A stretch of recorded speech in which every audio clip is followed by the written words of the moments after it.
এক বাংলার যুবককে আটক করল হরিয়ানার পুলিশ। জানা গেছে কোচবিহার ১ নম্বর ব্লকের জিরানপুর এলাকার বাসিন্দা সিরোজ আলম মিয়া দীর্ঘ ৫ বছর ধরে দিল্লির একটি হোটেলে কাজ করতেন।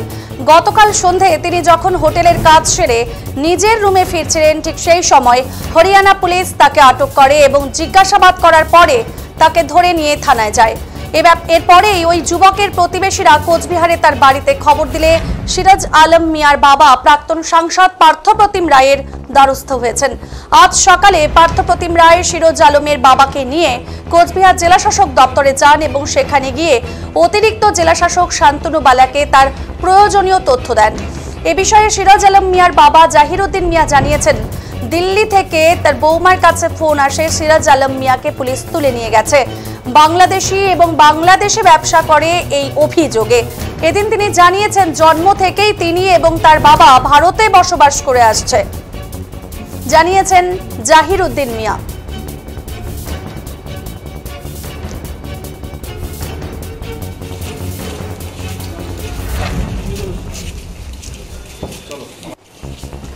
ফের এক বাংলার যুবককে আটক করল হরিয়ানার পুলিশ। জানা যায় কোচবিহার ১ নম্বর ব্লকের জিরানপুর এলাকার বাসিন্দা সিরাজ আলম মিয়া দীর্ঘ ৫ বছর ধরে দিল্লির একটি হোটেলে কাজ করতেন। গতকাল সন্ধে তিনি যখন কাজ সেরে হোটেলের রুমে যান তখন কিন্তু হরিয়ানার পুলিশ তাকে আটক করেছে এবং তাকে জিজ্ঞাসাবাদ করেছে। জিজ্ঞাসাবাদ করার পরে তাকে ধরে নিয়ে যায় থানায়। এরপরেই ওই যুবকের প্রতিবেশীরা কোচবিহারে তার বাড়িতে খবর দিয়েছেন এবং সিরাজ আলম মিয়ার বাবা প্রাক্তন সাংসদ পার্থপ্রতিম রায়ের কিন্তু দ্বারস্থ হয়েছেন। আজ সকালে পার্থপ্রতিম রায় সিরাজ আলমের বাবাকে নিয়ে কোচবিহার জেলাশাসক দপ্তরে গেছেন এবং সেখানে গিয়ে অতিরিক্ত জেলাশাসক শান্তনু বালাকে তার প্রয়োজনীয় তথ্য দিয়েছেন। এ বিষয়ে সিরাজ আলম মিয়ার বাবা জাহিরউদ্দিন মিয়া জানিয়েছেন, দিল্লি থেকে তার বৌমার কাছে ফোন এসেছিল, সিরাজ আলমকে পুলিশ তুলে নিয়ে গেছে। বাংলাদেশি এবং বাংলাদেশে ব্যবসা করে এই অভিযোগে। এদিন তিনি জানিয়েছেন, জন্ম থেকেই তিনি এবং তার বাবা ভারতে বসবাস করে আসছেন, জানিয়েছেন জাহিরউদ্দিন মিয়া।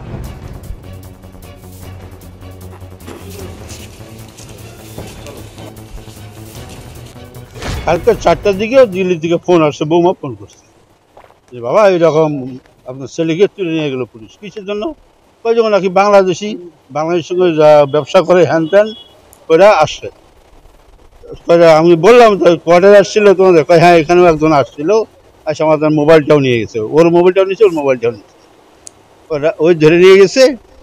তা আমি রাত্রেই আমাদের এখানে আসছিলাম, তো বললো কালকে আসো, কালকে যাবার করে দেওয়া যাবে, এইটুকু। আজ পর্যন্ত ওখানেই আছে। বুঝলেন না, ছেলে একমাত্র ছেলে মানে যে কর্ম করে আমাদের চালাই যাচ্ছে, আমি তো অক্ষম, তাকে আটকায় রাখছে। আমি কি করবো, এটাই আমার হতাশায় ভুগতেছি। আপনারা কত বছর ধরে আছেন? আমি জন্মসূত্রে, আমার জন্ম জিরানপুরে এবং আমার বাবাও বলা যায় জন্মসূত্রে। ৮ বছর বয়স থেকে জিরানপুরে থাকে। সে মারা গেল, মা মারা গেল, আমরা আছি এখন, আমরাও যাওয়ার রাস্তা এসে গেছে। এখন যদি আমরা বাংলাদেশি হয়ে যাই, তাই আমরা দুঃখ, আর এর শেষ দুঃখ আর কিছু। আপনার কি কাজ করেন আপনি? আমি তো যে জিপিতেই দীর্ঘদিন ১৬ বছর যাবত ট্যাক্স কালেকশন সরকারের পদে ছিলাম। এই বছর আর শরীর চলে না, আমার পরিবর্তে আমার ছোট ছেলেটাকে বসেছে। কি নাম? জাহাঙ্গীর আলম মিয়া। সে বয়স ২৪। কালকে ৪টার দিকে। এ বিষয়ে প্রাক্তন সাংসদ পার্থপ্রতিম রায় জানিয়েছেন, দিল্লিতে গত ৫ বছর ধরে হোটেলে কাজ করে আসছেন সিরাজ আলম। গতকাল কাজ থেকে বাড়ি ফেরার পথে পুলিশ জিজ্ঞাসাবাদ চালায় এবং তাকে পুলিশ আটক করে নিয়ে যায়। বিষয়টি গতকাল রাতেই তাকে জানিয়েছেন। এদিন সকালে জেলা প্রশাসনকে সমস্ত নথি তুলে দেওয়া হয়েছে। অতিরিক্ত জেলাশাসককে সমস্ত বিষয় জানানো হয়েছে। বাংলা বিরোধিতার বিরুদ্ধে ক্ষোভ উগরে দিয়েছেন পার্থপ্রতিম রায়। ব্লকের জিরানপুর গ্রাম পঞ্চায়েত এলাকার একজন বাসিন্দা সিরোজ আলম মিয়া সে দিল্লিতে গত 5 বছর ধরে কাজ করে হোটেলে। আগে সে সৌদি আরবে কাজ করত, তারপর বাড়িতে এসে দিল্লিতে গিয়ে একটি হোটেলে সে দীর্ঘ 5 বছর ধরে কাজ করছে। গতকাল যখন সে হোটেল থেকে কাজ করে তার যে অস্থায়ী রুম সেখানে ফিরছিল, পথে তাকে হরিয়ানা পুলিশ, গুড়গাঁওয়ের পুলিশ আটকায়, তাকে জিজ্ঞাসাবাদ করে। সে যখন ভাঙা ভাঙা হিন্দিতে কথা বলছিল, তাকে বাংলাদেশি বলে তাকে দাগিয়ে দেওয়া হয় এবং তাকে অ্যারেস্ট করে নিয়ে যায়। তার স্ত্রীও সেখানে রয়েছে এবং তার 11 জন প্রতিবেশী সে কোয়ার্টারের পাশে তারা থাকে। তারা তাদের বাড়িতে খবর দেয়। তার স্ত্রী কান্নায় সেখানে ভেঙে পড়ে। সিরোজের বাবা জাহের কাকা, আমি ব্যক্তিগতভাবে তাদেরকে চিনি। দীর্ঘদিন ধরে তারা বংশ পরম্পরায় কোচবিহারে আমাদের এই জিরানপুরের বাসিন্দা। ছেলেটিও আমার পরিচিত। স্বাভাবিকভাবে তারা উদ্বিগ্ন হয়ে কালকে রাতে আমার কাছে আসে। আমি আজকে জেলা শাসকের কাছে নিয়ে আসি। জেলা শাসকের সঙ্গে ফোনে কথা হয়, তিনি একটু বাইরে একটা কর্মসূচিতে আছেন।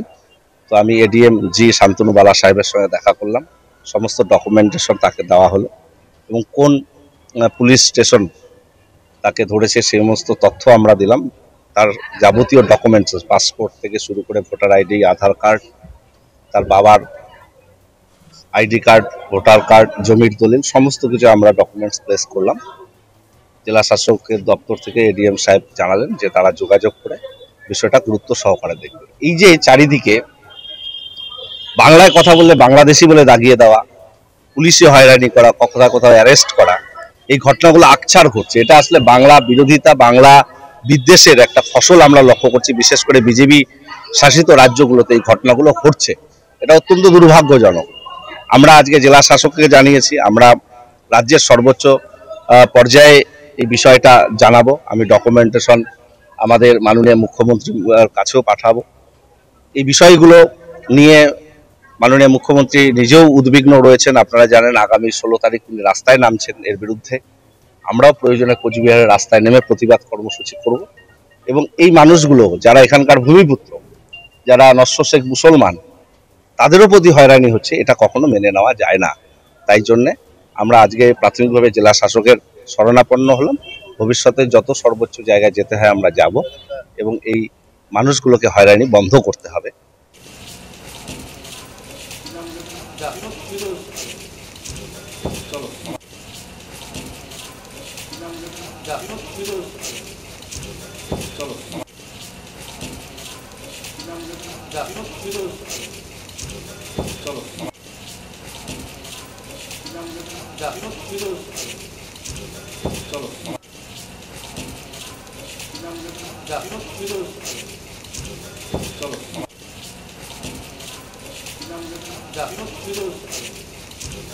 চলো